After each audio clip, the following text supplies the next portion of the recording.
Welcome. I have special guests today for the show. It's Annamaria and Maura, who are the creators of BeyondTheGPA.com. And I decided to invite them to have this conversation because I noticed that there are a lot of parents that don't know how to help their children navigate the process of college application or even making a decision whether they want to go to college, which is something that scares a lot of parents, right? When they hear their child say, oh, I don't want to go to college. And they think, oh my gosh, that's the end of it. There's no more options, but there actually are. So that's what we're going to talk about today, the other options and things to consider. So I hope that you enjoy this conversation with Maura and Annamaria. All right, welcome, ladies. Thank you so much for being here on the Dalitalks podcast. I'm really excited to have this conversation with you because I feel like we don't have this conversation enough. And usually parents wait to talk about college and the college options until that decision time comes, which is almost, in my opinion, a little too late. Mm-hmm. So will you please introduce yourselves and tell us how you arrived to this, area, this field of expertise that you're in? Sure. My name is Maura Mulligan. Oh, and I'm Annamaria Wenner. You introduce yourself there. And so we are from Beyond the GPA, and we have both combined worked in higher education. Combined years are about 50. we worked together for a long time. I still work in higher education. And this, company really came out of us seeing a need year after year for this work, and families and students coming to college and maybe not being successful or not being as successful as they could. And lots of those conversations and interactions with students and their families often came down to things we realized that were not part of their academic experience. It wasn't about how good of an academic student they were. There was all these other pieces, right? In terms of their time management, their intrinsic motivation, their ability to manage conflict, their ability to connect socially, right? There were all these other pieces that we found were really getting in the way of students being successful, which caused us to really sort of decide that this was really an area that was not getting enough attention, we think, with students as they headed to college. People were so focused on the academics versus all the other non-academic pieces that go into being a successful college student. Well, thank you, Maura. Annamaria, would you like to add anything else? I share, Maura has this really wonderful analogy about college. It's very similar to a wedding. You spend so much time preparing for the wedding that you often forget that it's the marriage that requires the work. So students and families spend so much time focusing on the college application process, and they forget that it is the staying in college and transitioning successful that requires the majority of the work. So that's really what we're focusing on, is how to help them with those social emotional skills to transition successfully and really make it from orientation to graduation.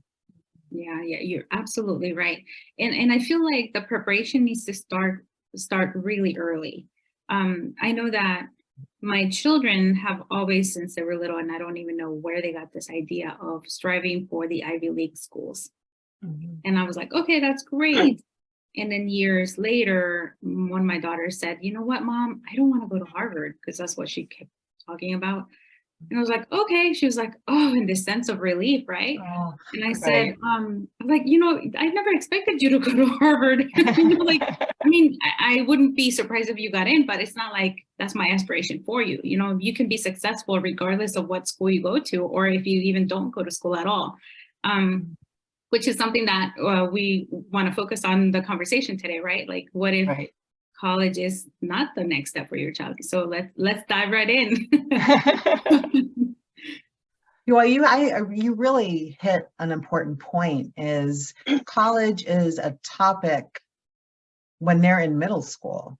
Mm-hmm. And there is a social pressure to identify what college you want to go to before you even enter high school. And then once the college application process and then the acceptance starts rolling in, there's just this competition, and people are posting on social media where they're going. And there's just so much pressure on our young people to focus on the future that they forget about enjoying and really recognizing what they want to do with the rest of their lives. You know, Maura and I joke all the time, like, why would we think an 18-year-old could declare a major and know what they want to do for the rest of their life? I'm 53 and I'm still trying to figure out. So one of the biggest conversations is college the right step now or ever for your child? Right. So I know that one of the options is, if you're not going to college right away, is a gap year. And there are so many misconceptions. So could you share a little bit about those misconceptions that you have heard, and maybe could you dispel those misconceptions? Give us some facts. Sure. I can start off. I mean, I think what we hear a lot of people feeling like if a student takes a gap year, you know, one myth I think is feeling that they won't ever go back, right? So families sometimes feel like, well, they're not mature enough. They don't have the skills to succeed at college. We're still helping them manage all of their homework and work. But we would sort of say to them, maybe they're not ready to go. And I think families get very worried they won't go back. And I think sometimes what we see is sometimes taking that year to work, to do an internship, to travel, really allows students to mature and to really decide, am I ready to go to college? And come back to it really kind of with more motivation to do well in college, sometimes after they've had that opportunity to have kind of more of that real world experience and, you know, gain some of that maturity. I think that's definitely, you know, one of the myths for sure that's out there. And I think, you know, one of the other ones, I think sometimes really people feel like a gap year has to be a certain kind of experience for a certain type of, you know, socioeconomic student, right? Like, oh, that's for, you know, very well-off students who can afford to sort of have this sort of amazing travel of the world experience. And while that may be true for some, there's lots of gap year experiences that can be really beneficial, I think, for all students if they're not ready to go to college yet, right? There's lots of other opportunities, internships, volunteering, even just a general job if they're not sure if they want to go to college. Sometimes working will solidify that for them. If I really like this profession and I don't need a degree, or okay, this helped me see that I don't want to do this forever and I want to go back to college.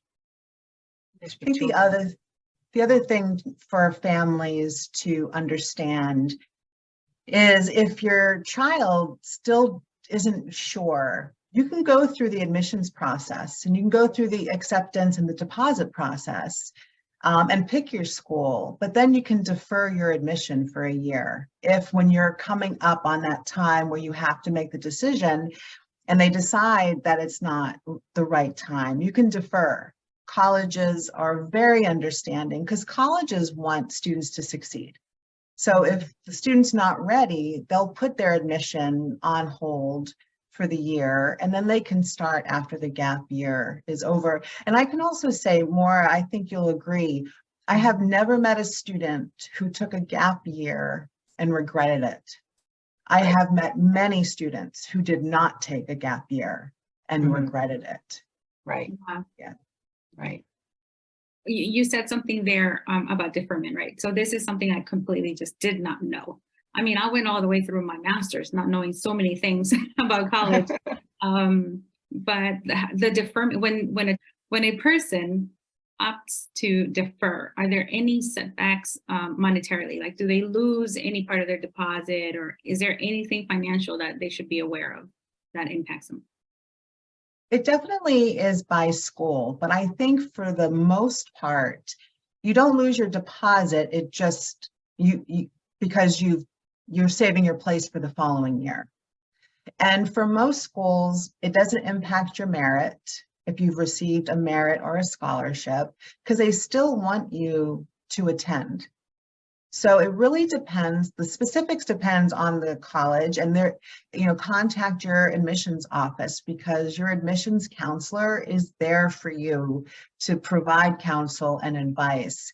But I think that is one of the biggest misconceptions, is there's negative consequences to deferment.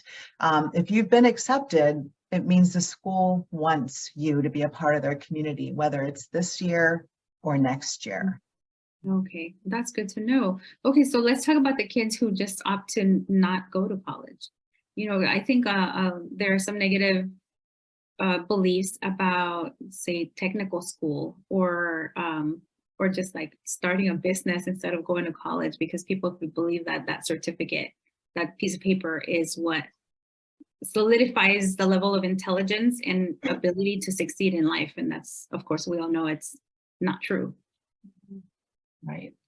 And that's such a hard cultural shift, right? And depending on the community in which a student lives, that looks very different. I think in some communities, it's very common for students to not go to college, and in others, it's very unusual, right? And so that becomes hard too, that social pressure to sort of figure out what makes sense. And it's really like figuring out ways to talk with those families and with that student around doing what makes sense for them, regardless of what other people are doing, right? Sort of really kind of boiling down almost that peer pressure of doing something that doesn't make sense for you and spending a lot of money and not being successful. It's just not the right choice for you, and how to make it personal. And even if it is about like, well, you could always defer or not apply at all or do something else for a year. And if you change your mind, colleges are there and you can go back. Very similar to sort of a gap year or multiple years.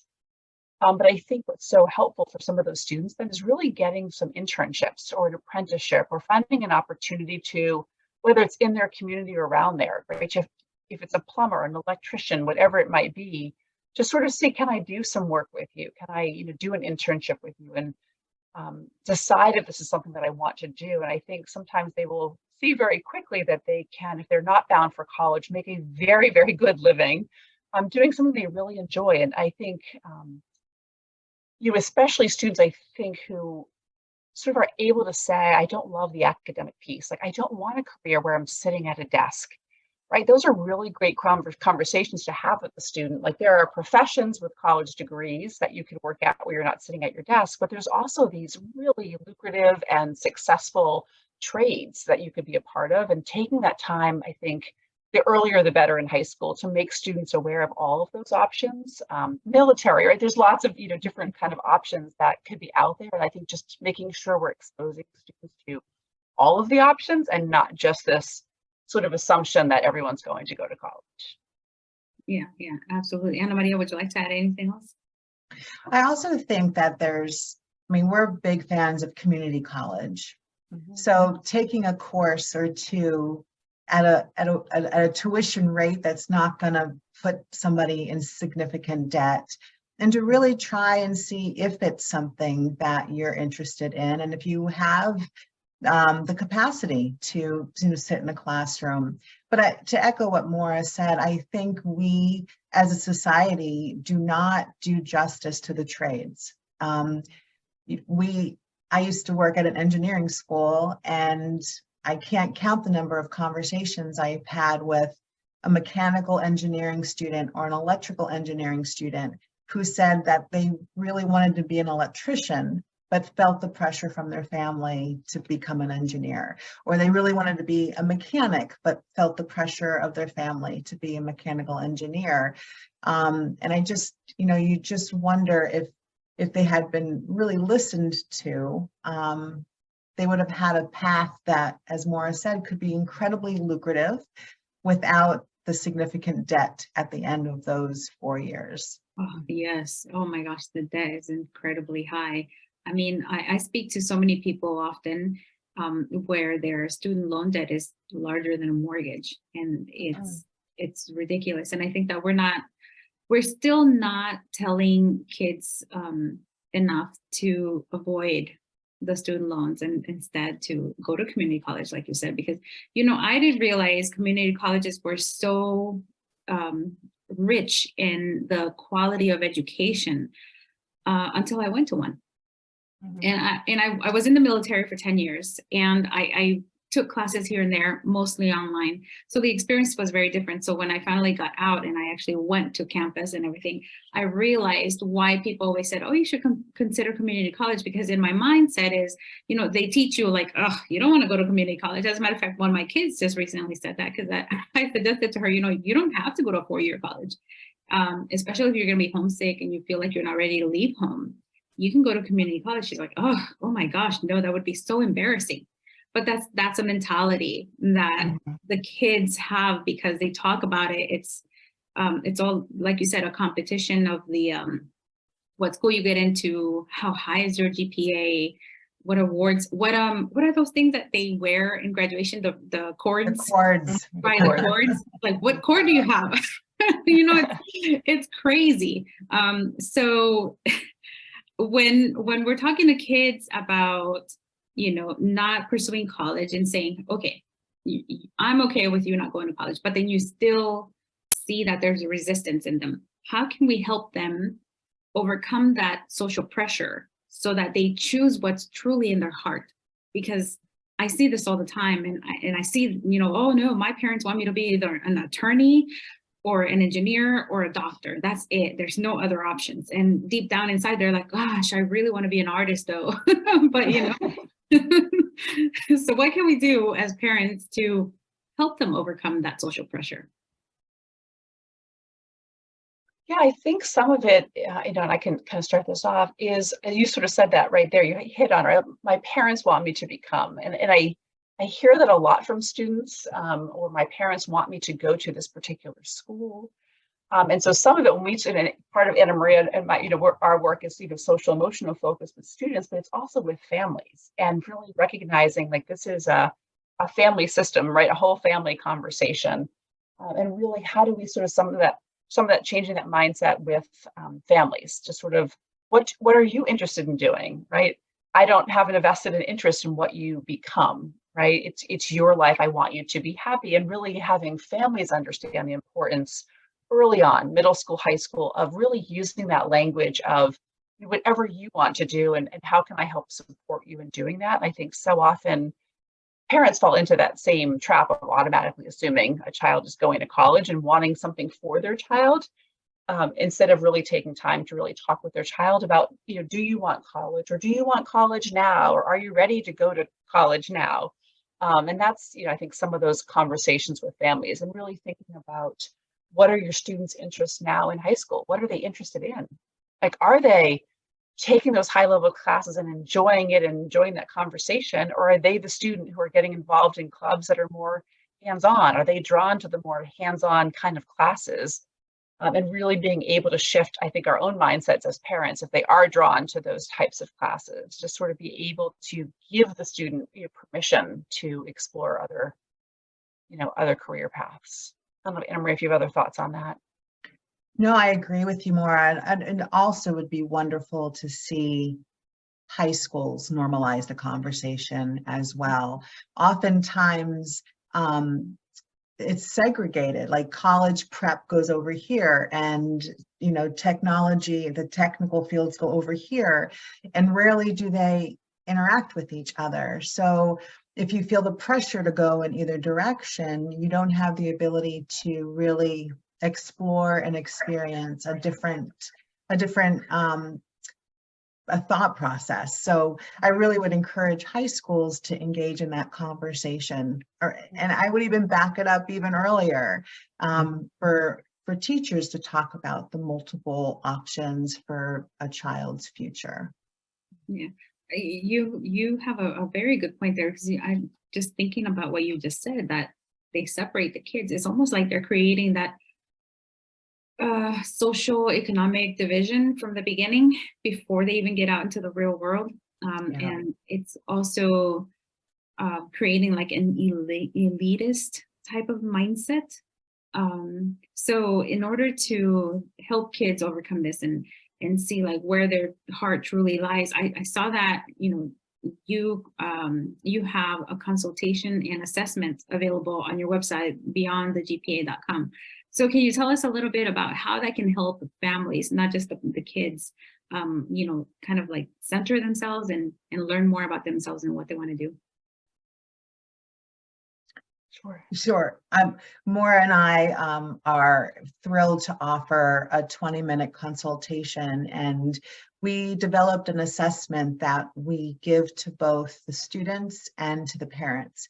Now, this assessment isn't an interest assessment, but it does cover intrinsic motivation, which talks about, are you motivated internally to do the work college requires? And oftentimes we see that there's a difference between what the student scores and what the family will score for the student. And that seems to be a really an interesting identifier for students who are not quite ready to go. You know, are they going just because they want to get away from home and, you know, want to experience independence? So I think what our consultation does is help start the conversation. And what we want to have happen after that 20-minute conversation with us is to go back to the table and talk as a family and have that permission to be open and honest about interests and the pressures that a child might feel, and parents feel the same pressure from their social, you know, circle about, you know, where's your child going to school? Mhm. Yeah, and I think just to, piggyback off that, we often see students, and often their first year, not be successful that first semester, or need to take a leave, or not do well in those classes, and that's after parents have paid a lot of money, right, to go. And so we're really trying to sort of back some of that up before you get there, to have those conversations, like Annamaria said, intrinsic motivation, but often, but also, like you mentioned, you were saying to your daughter, like, oh, you could, if you're anxious about living away from home, and sure, everyone's a little anxious about living away from home, but if a student really has, significant mental health issue, or the student really relies on parents to help them, manage their work, their executive function skills. If they don't have that on their own, which is what we are hoping they're working on in high school, but if they don't have that by senior year, right, does it make sense to go to a community college, or at least commute to school where you can have more of that connection to family if you need it? So that's some of that work too in the assessment, is really trying to figure out, outside of even just motivation, what are the other skills the student has and has mastered and is ready to bring to college, and what ones maybe they not have mastered yet, that really need work in high school, and really need to be kind of further along in terms of their independence before they go off to college in order to be successful. Mm-hmm. I also saw that you offer a curriculum and practice program. So can you tell us a little bit about how that works? And is that only for the student, or is that for the parent as well? Right. That's a great question. So we do have a curriculum. So we have our sort of top 10 skills that we really, social emotional focused skills that we think students need to have to be successful at the college level. And we do have a curriculum we work through with students. And based on the assessment tool that Annamaria was referencing, we're able to really see where are the areas where the student is already having success, right? So if they are already really great at a couple of different areas, like social skills are great, they have lots of motivation, we don't maybe have to focus in that area as much, but we'll focus on the areas that maybe need a little bit more attention. And that's where we bring our curriculum in. And each is a bit different. So for instance, if we were working with a student on their time management, some of the curriculum is having them, kind of understand the importance of time management, understanding the fallacy of multitasking. We often will see that with students thinking like, I can watch a movie and do my homework and listen to music, and that doesn't go well. And breaking down for a student sort of like, how do we sort of manage the time in our day, and really doing that concrete work with them on like, hey, you're in high school right now, let's kind of piece out every hour of your day and figure out how you can sort of manage that time, because we know, especially at this age with social media and technology, sometimes students will lose track of hours of their day, and that really gets in the way. So really helping them begin to understand how to manage their day and their tasks and things. Sort of one of the examples. Yeah. And for the parents, and I'm glad you asked that question, because it is a partnership. And what we want to do is make sure the parents are on the same page and don't unintentionally enable bad behaviors. So working with the parents to really let go, let them make mistakes, let them fail, let them not hand in an assignment, because if they don't hand in the assignment, then there's a consequence, and then they're more motivated next time, rather than always being drawn to check the portal to see what assignments are due or what grades they're getting.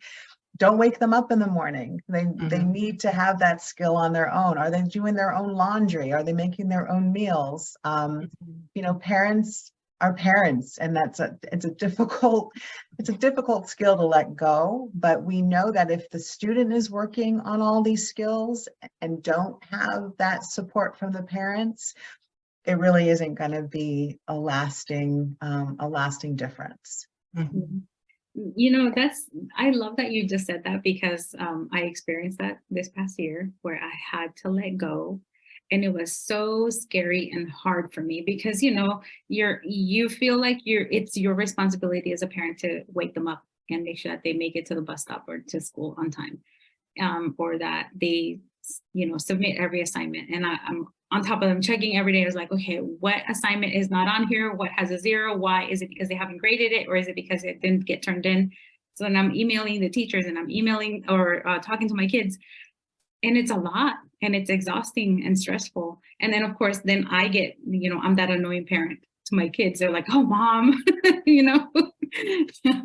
So I'm glad that you help in that way to help parents understand that we do have to let go. And I'm not going to say that I have that down right, because I'm like, oh, she hasn't done up yet. Oh, should I go over there? My husband's like, stop. Well,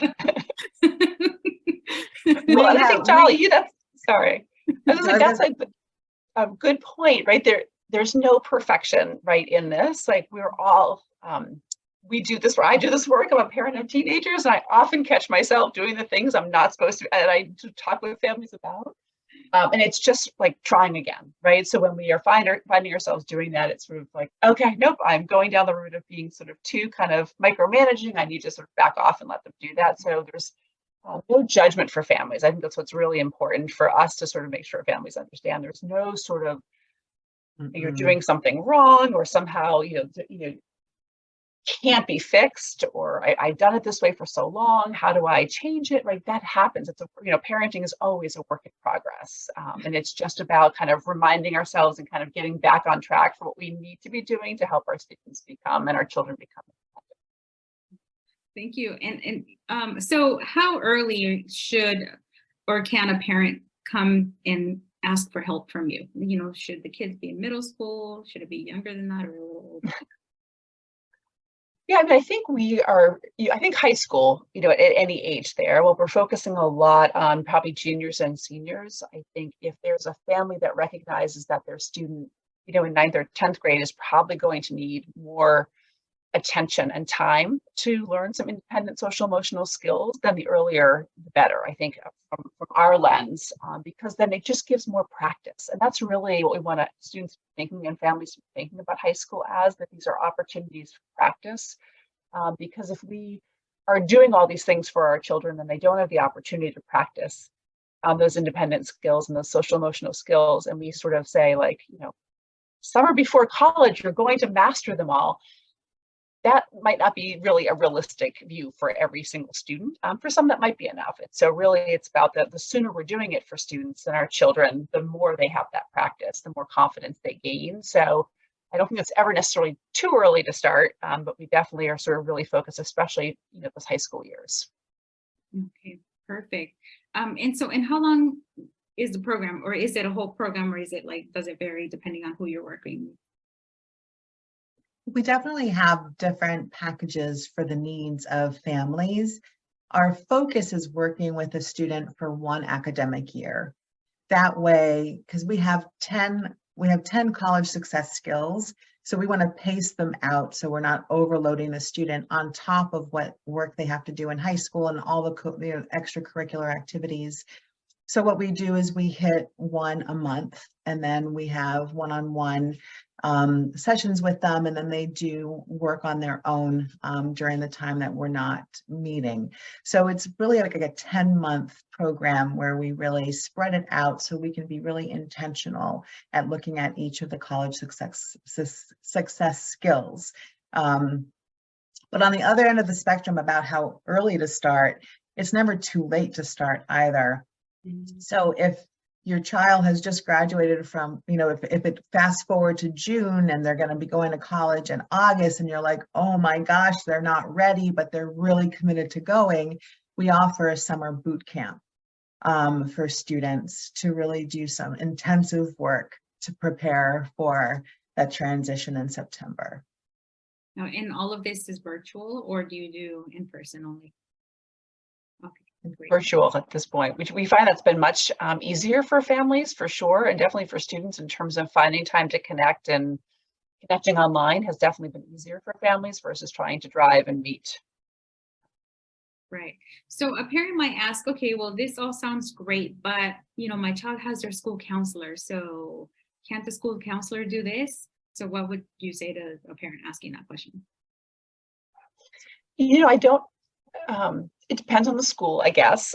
Sort of my experience has been that our school counselors are incredibly busy, kind of doing the things that they need to do to help the student get through high school and manage their classes and do some of that preparation. And that I have not found very many schools that have quite enough staff to be doing that sort of level of work with individual students on all of these different issues.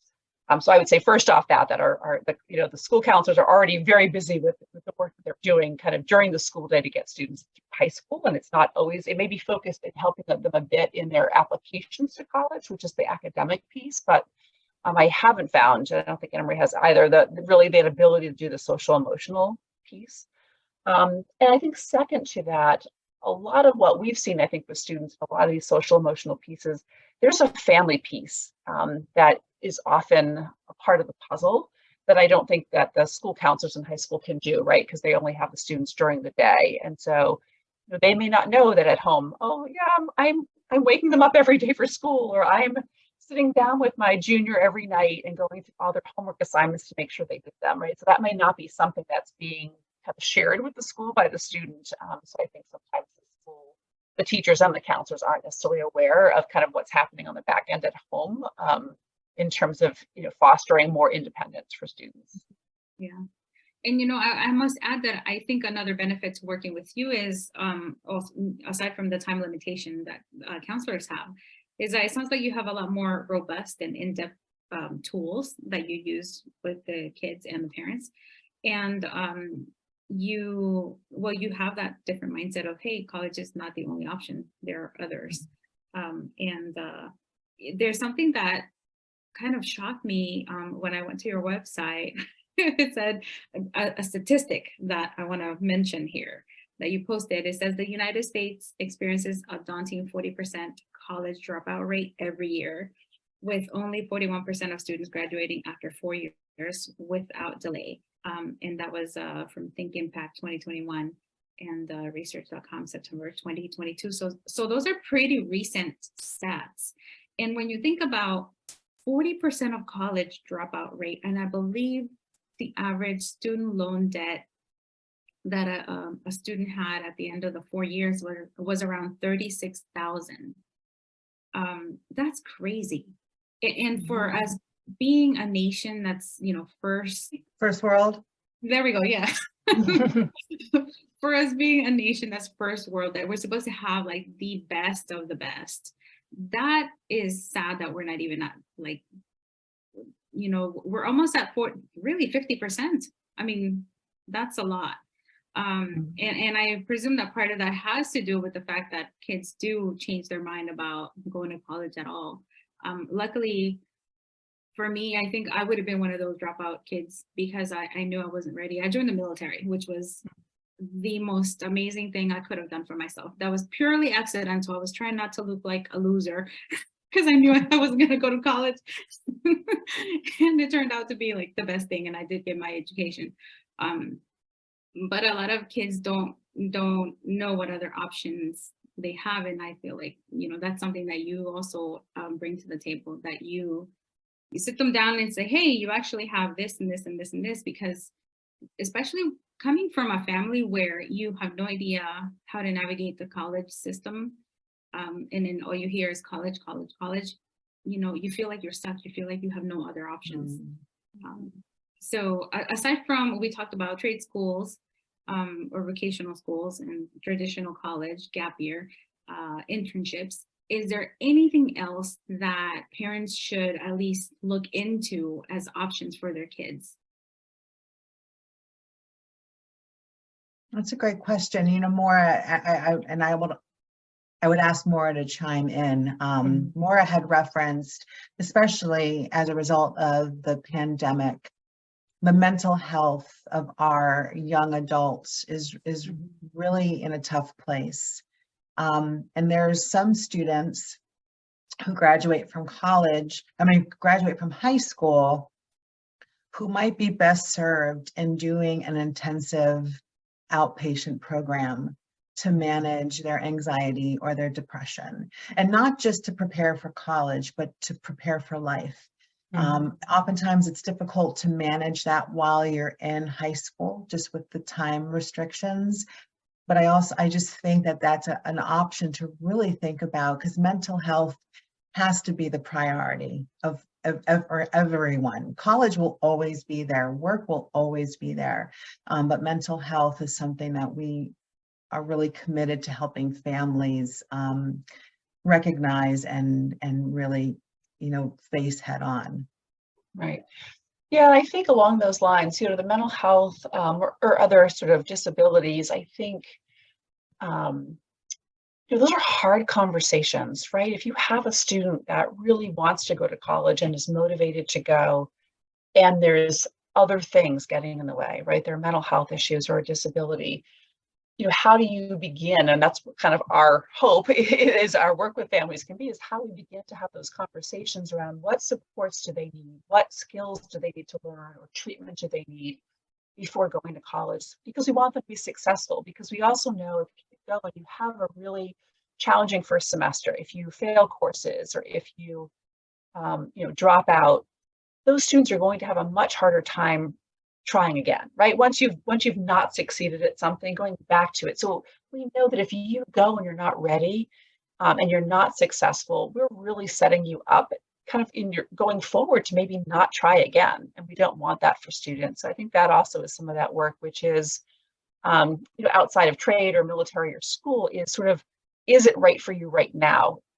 That's part of the conversation we want to have. And if it's not, how to have those conversations with students around, I know you want to live away from home, but your mental health is a challenge, or you don't have the executive function skills yet to do that. How about we try commuting for a bit if that's possible, or we're going to go to school locally, whether it's a community college or whether it's a state school or just a private school that happens to be local, and then maybe transition to living on campus when we're able to. So those are some of those pieces. Well, I think it's different. Yes, it's still going to college, but it doesn't have to look the same for everyone. That going to college means that I automatically go and I live away from home without a lot of family support. There are ways to do that and still have lots of family support and connection for students that may need that as they continue to build their skills to be able to go to college and maybe potentially live away at some point, or for some students to not live away because they recognize they need that supportive family, or that their mental health is better served maybe at home. Yeah, thank you. I never thought about that. It's like taking time for your mental health before going to college, because we're taught to just no, overcome it by staying busy, overcome it by just, like focusing on the good things that you can do, but then you still have that issue, whatever it is, and it's not dealt with. You're pretty much just shoving it aside. So that's a really, really good piece of advice, I think. And we definitely need that today, because we see it. I don't know if it was the pandemic that made us maybe more aware of them, or maybe they got intensified, or maybe it's a combination of both. I don't know, but it definitely needs to be addressed. So before we go, are there any tips that you'd like to give our parents? I'm looking at Maura as a parent. So yeah, and I guess I can sort of jump on. If you're not sure, if you're sort of listening to this saying, like, what is that? Okay, maybe this, I said, go on our website and just sort of see the skills. And this is not necessarily a sales pitch, right? Like, just go and see. You may look at that and say, yep, we're good. My student manages their time or not. Have those conversations on your own. It doesn't have to necessarily about working with us, though we obviously want to do that. But we just think these skills are so important for students, to have in place, regardless of what they do after college, right? So kind of knowing how to socialize and connect, knowing how to manage conflict, knowing how to manage your time, right? Some of these skills are so important regardless. And so I think that for families and for parents thinking about this is, how do you have an honest conversation with yourself about where your students at and where they need to work on those skills? And I'm a parent of teens, and so it's an honest conversation, I think, around what do I do that gets in the way of their independence and their being able to manage that on their own in a way that kind of gives this more independence and has them more invested in their future. And us maybe not less invested, but sort of really letting the student kind of lead that process a little bit more. That's hard, but that's one of the things I would say is really important. Thank you. Yeah, I would offer to resist the urge to rescue your child all the time and to protect them from uncomfortable situations, because it's the discomfort that makes us grow.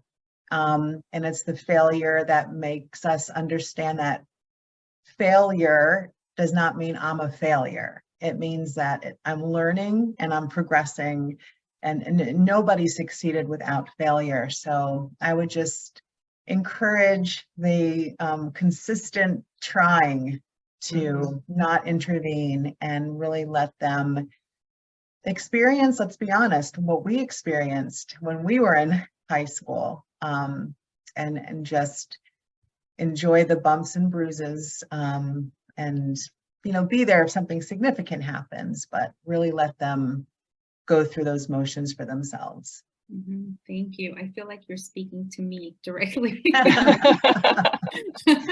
And I receive that. I have to remind myself every week, because I do, it's so funny. I have one child that is up super early, ready to go, and the other one that waits till the very last minute, and it just kills me.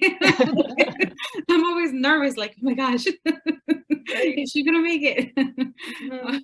But okay, lastly, where can people reach out to you? Where's the best place? Is it social media or your website? We are we're on YouTube, we're on Facebook, and we're on Instagram, Beyond the GPA. And then our website is beyondthegpa.com. And then you can email us directly at info@beyondthegpa.com. Wonderful. Thank you so much. And I want to point out that if you go to beyondthegpa.com, there is a button there where you can schedule a 20-minute consultation. Absolutely. Maura and Annamaria.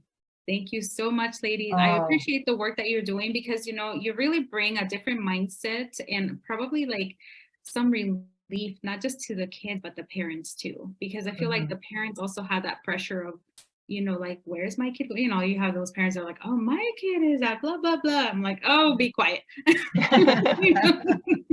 They're just showing, it's like a competition among parents too, because it's crazy. And then kids, they hear it, and then they feel like they have to do their best to make their parents happy. So thank you so much for going against that grain and teaching parents that they too can go against it and still have a successful child.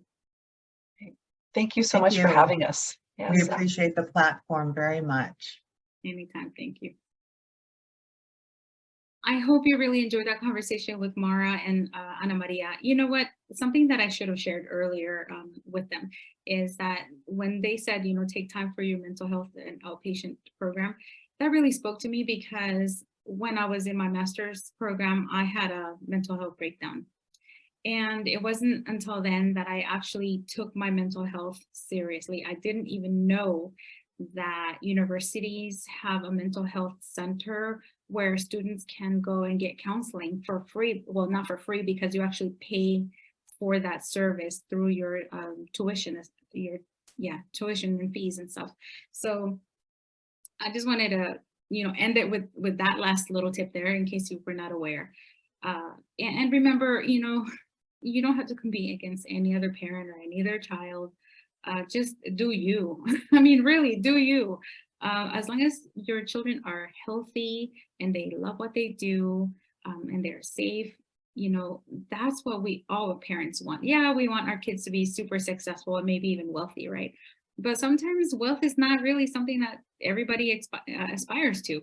The main focus is just having that good quality of life and being happy.